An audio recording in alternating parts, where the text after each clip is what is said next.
ह्या वास्तूसाठी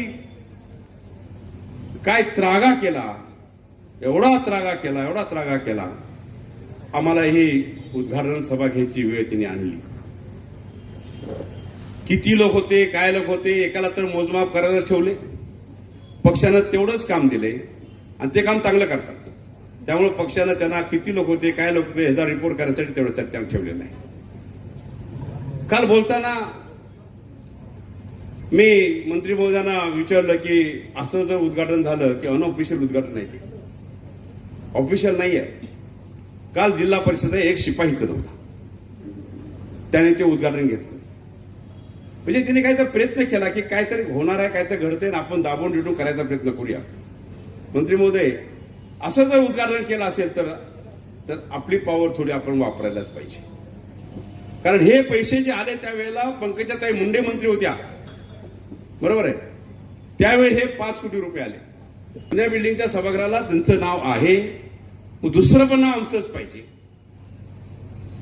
म्हणून आम्ही विचार केला कोणच नको, आपण आपलं हे नाव देऊया.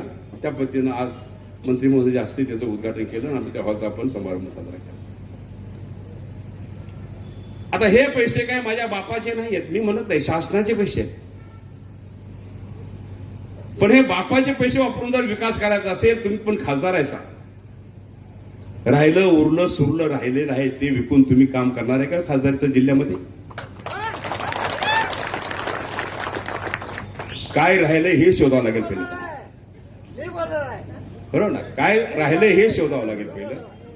अरे हा पैसा तुम्ही खानदानी आहात, आजोबा हे ते सगळे तुमचे सगळे होते, पण ही भाषा करणं जरूर नव्हतं. माझी अपेक्षा नव्हती तुमच्याकडून ही भाषा येईल.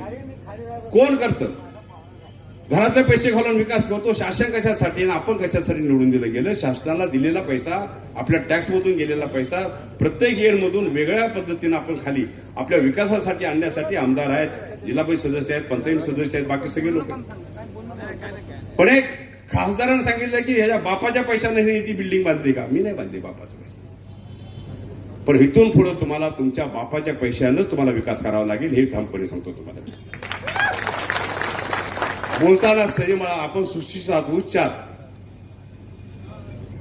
आणि ही भाषा तुमच्यामध्ये येत असेल तर हे जिल्ह्याचा अपमान आहे, हे मला पण सांगायचं.